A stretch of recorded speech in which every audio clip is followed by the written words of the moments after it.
see on ju vananeli, et elus kõige ilusamad sammud ja tugevamad sammud valguse ja armastuse poole oleme teinud tavaliselt läbi raskuste, läbi jamade. Et elu siis paneb meid, nagu mina ka vahest olen haige või midagi, see haigus teeb hästi tõsiseks ja siis mu vaimses elus muutud ka korraks tõsisemaks.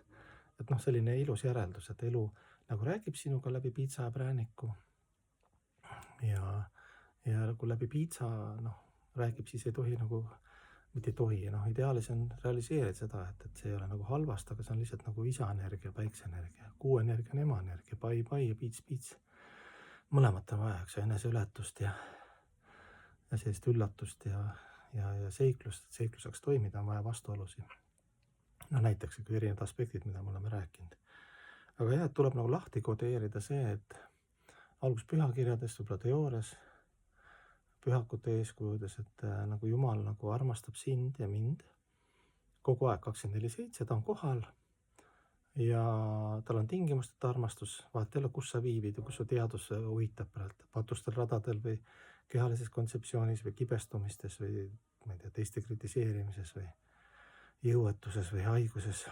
Et Jumalal nagu ema armastus, õige ema armastus, tal nagu, temal ei ole nii, et umbes, et tal ei ole raha, siis läheb minema nagu, vaata tänapäeval ühiskonnas, eks, et raha ei ole, siis nagu leiad üksi ennast. Et see nagu teoorias vastu võtta ja siis lahti kodeerida nagu, et miks on siis see suur elu või saatus või karma või situatsioonid ja keha ja lähedased, et kuidas see suur elu ja Jumala armastus siis räägib läbi selle sinuga. Läbi siis päiksekeele ja läbi kuukeele, läbi isa energia, läbi ranguse või siis läbi ema pai. Et läbi selle ema pai energia mõnikord on ka, vaata, Jumal või saatus teeb meile chill, lahe pill, eks ju, aga siis sa ka degradeerud.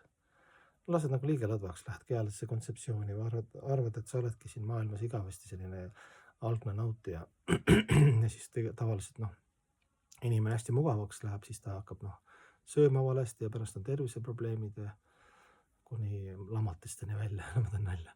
Magad kogu aeg.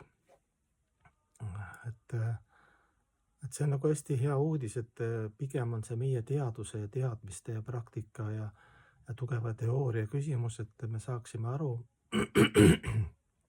et Jumal on siin ja praegu ja ta nagu armastab meid, eks ju, neid aspekte olen palju rääkinud, aga samal ajal ka, et sellist hetke ei ole olnud ega ole kunagi.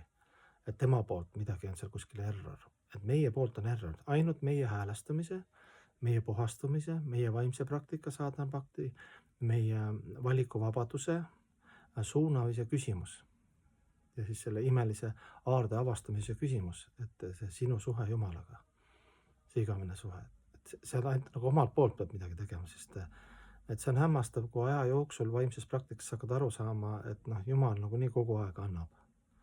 Ja seal taga on siis mitte lihtsalt annab, eks ju, piitsa präänikud, aga selle mõlema energia taga on isa või ema armastus, et siis kas ranguse või ega see isa rangus ei tähenda, et seal siis vähem armastust on. Et isa just suunabki meid ennast ületama ja siis järgmisel platvormil ennast leidma.